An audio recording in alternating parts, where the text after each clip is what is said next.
दोस्तों, हिंदी रीडिंग के आज के इस सिलसिले में हिंदी के एक बहुत बड़े मुसन्निफ विष्णु प्रभाकर की एक कहानी रहमान का बेटा आपके साथ शेयर कर रही हूँ।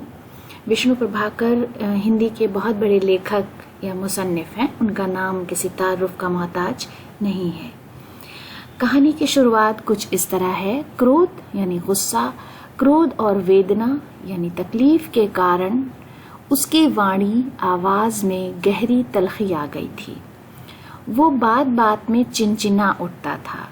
यदि उस समय गोपी ना आ जाता तो संभव था, मुमकिन था कि वो किसी बच्चे को पीट कर अपने दिल का गुबार निकालता। गोपी ने आकर दूर से ही पुकारा, साहब सलाम भाई रहमान, कहो क्या बना रहे हो।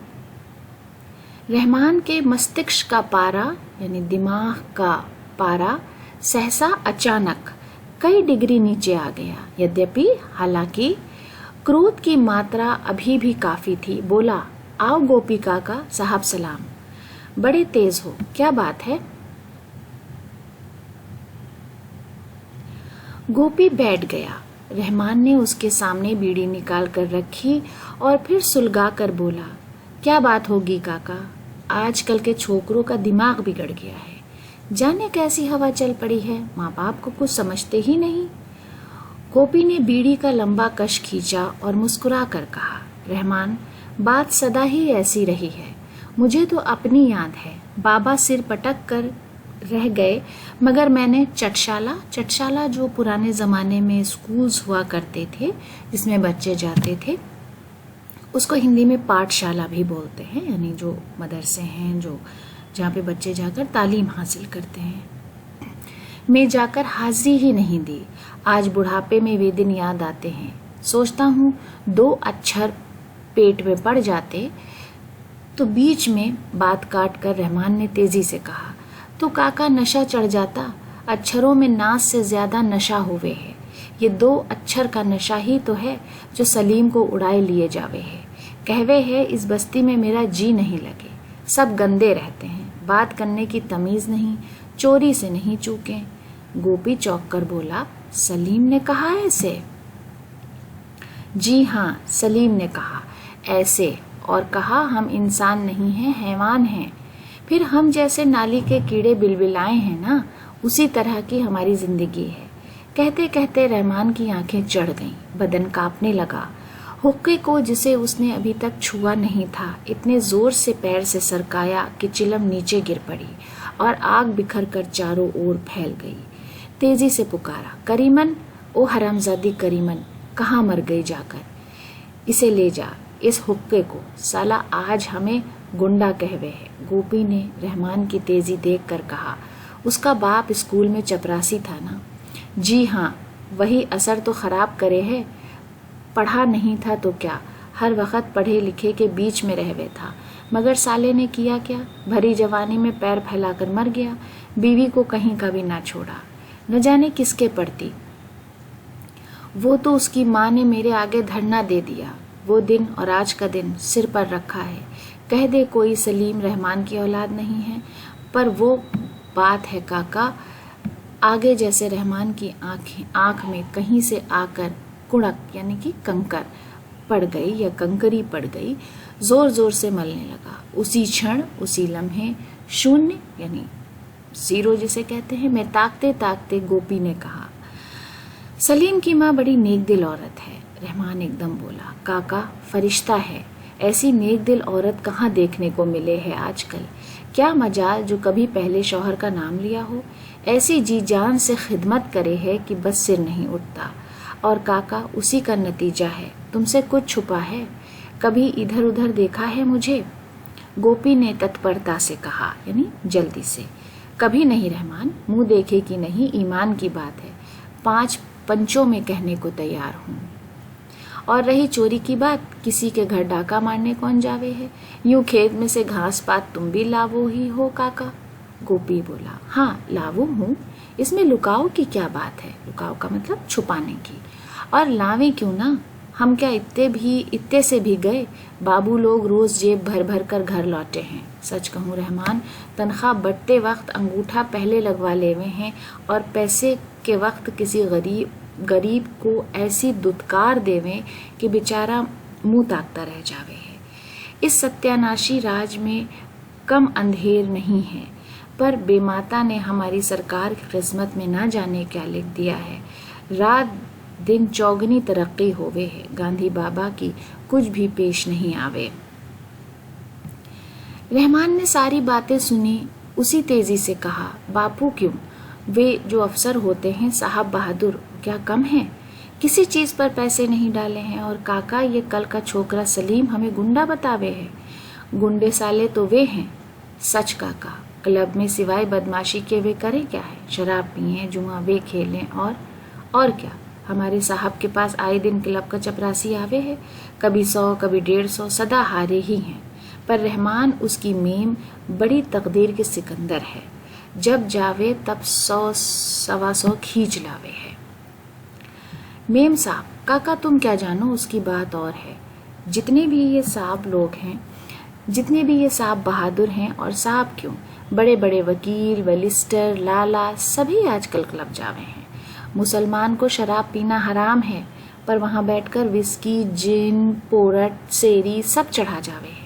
औरतें ऐसी गिर गई हैं कि पराए मर्द के कमर में हाथ डालकर लिए फिरे हैं, और वे हंस हंस कर खिलर खिलर बातें करे हैं।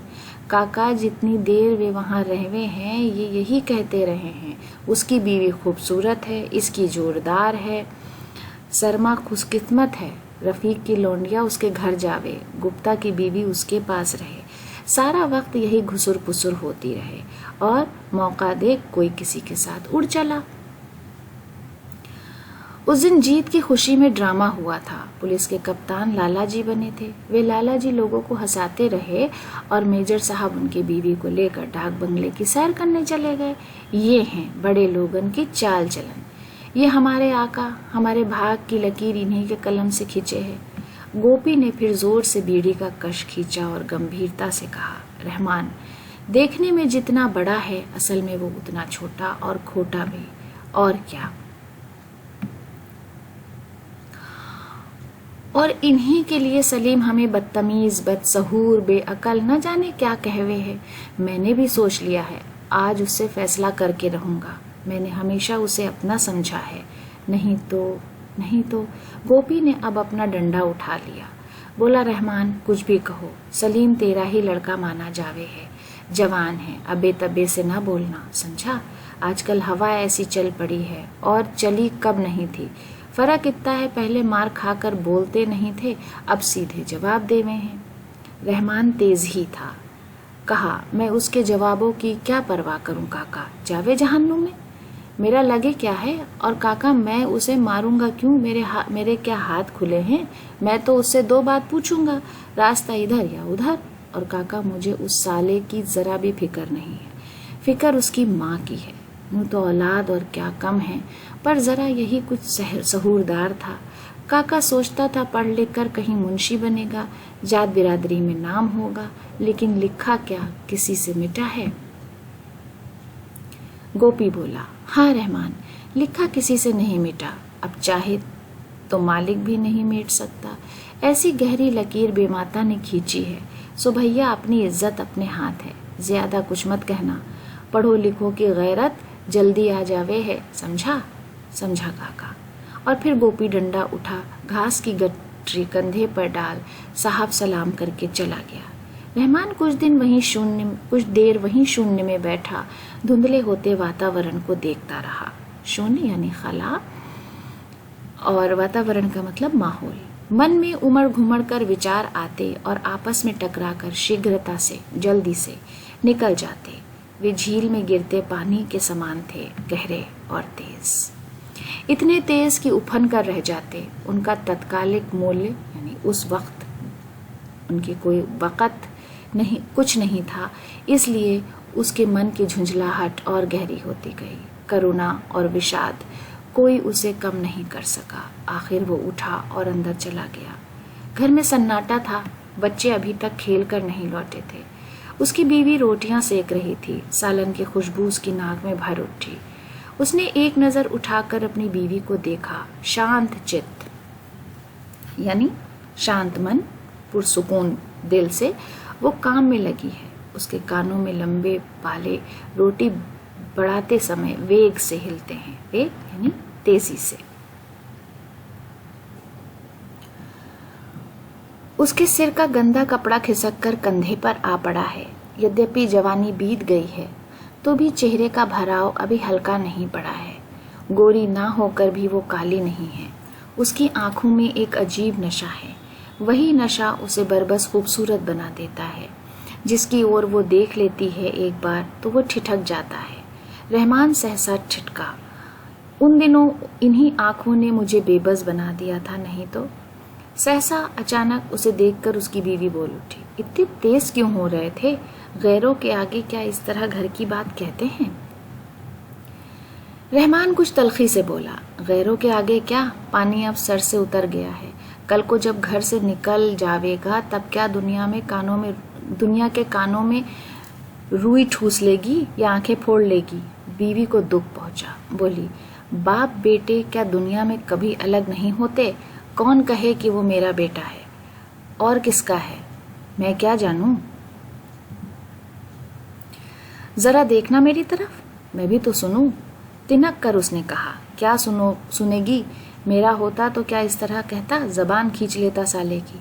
देखूंगी किस किस की जबान खींचोगे। अभी तक तो एक भी बात नहीं सहराता। बच्चे और जवान बराबर होते हैं, नहीं होवे पर पूत के पांव पालने में नजर आते हैं। और फिर वही कौन सा जवान है, अल्हड़ उम्र है। एक बात मुंह से निकल गई तो सिर पर उठा लिया। तुम्हारा नहीं तभी तो, अपना होता तो क्या इस तरह ढोल पीटते?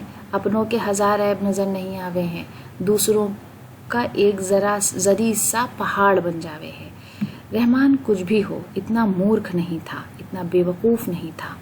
उसने समझ लिया कि उसने बीवी के दिल को दुखाया है, पर वो क्या करे? सलीम से उसे क्या कम मोहब्बत है? पेट काट कर उसे रहमान ने ही तो स्कूल भेजा है। उसके लिए अब भी कभी बड़े बाबू, कभी डिप्टी, कभी बड़े साहब के आगे गिड़गिड़ाता रहता है। इतनी गहरी मोहब्बत है तभी तो इतना दुख है। कोई गैर होता तो। तभी उसके चारों बच्चे बाहर से शोर मचाते हुए आ पहुंचे। ये धूल मिट्टी में लिथड़े पड़े थे, परंतु गंदे और अर्धनंग यानी आधे नंगे होने पर भी प्रसन्न थे, खुश थे। सबसे बड़ी लड़की लगभग 12 वर्ष की थी। आते ही खुशी खुशी बोली, अम्मी आज हम भैया की जगह गए थे। रहमान को कुछ अचरज हुआ, पर वो जला भुना बैठा था। कड़क कर बोला, कहाँ गई थी चुड़ैल?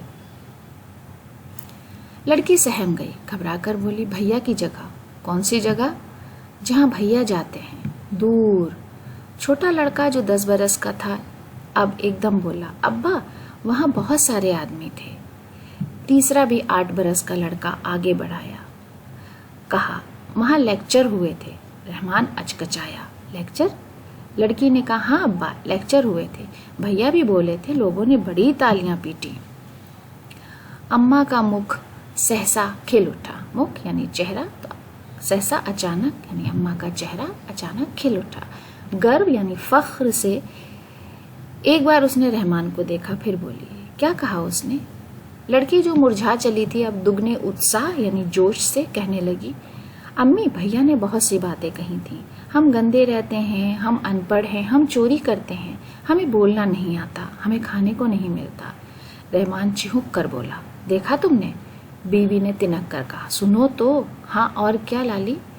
लड़का बोला, मैं बताऊं अम्मी, भैया ने कहा इसमें हमारा ही कसूर है। ऐसे लगन, ऐसे प्यार, ऐसे स्नेह से कोई सच्चा प्रेमी अपने प्यारे को भी न चाहता होगा। उन्होंने अपना सब कुछ छोड़ दिया था, रुपया, माल, असबाब, जमीन, यहाँ तक कि उन्हें नागरिक जीवन से भी घृणा थी। हाँ, लड़की बोली, उन्होंने कहा था बड़े लोग हमें जानबूझकर नीचे गिराते जावे हैं, और हम बोले ही नहीं। और फिर अब्बा की तरफ मुड़कर बोली, क्यों अब्बा, वे लोग कौन हैं? अब्बा तो बुद्ध बने बैठे थे, क्या कहते? लड़का कहने लगा, अब्बा और जो उनमें बड़े आदमी थे सबने यही कहा, हम भी आदमी हैं, हम भी जिएंगे, हम अब जाग गए हैं। अम्मी ने एक लंबी सांस खींची। चेहरा प्रकाश से भर गया, यानी रोशनी से। सुनते हो सलीम की बातें? रहमान अब भी नहीं बोला। लड़की बोली, और अम्मी, भैया ने मुझसे कहा था कि मैं अब घर नहीं जाऊंगा। नहीं आएगा? हाँ अम्मी। रहमान की निद्रा टूटी। निद्रा यानी नींद। क्यों नहीं आएगा? क्योंकि हम गंदे? नहीं अब्बा। लड़की आप ही आप कुछ गंभीरता यानी संजीदगी से बोली। भैया ने मुझसे कहा था कि अब इस घर में नहीं रहूंगा, नया घर लूंगा, बहुत साफ। अब्बा से कह दीजिए कि वहाँ रहने से गड़बड़ हो सकती है। हम लोगों के पीछे पुलिस लगी रहती है। वहाँ आएगी तो शायद अब्बा की नौकरी छूट जाएगी। लेकिन अब्बा हो तो बोलें। उनके तो सिर में भूचाल आ गया है। वो घूम रहा है, रुकता ही नहीं। तो दोस्तों, आज की रीडिंग के लिए ये हमारा सबक था। उम्मीद है कि ये वीडियो आपके लिए फ़ायदेमंद रहा होगा। वीडियो देखने के लिए बहुत बहुत शुक्रिया।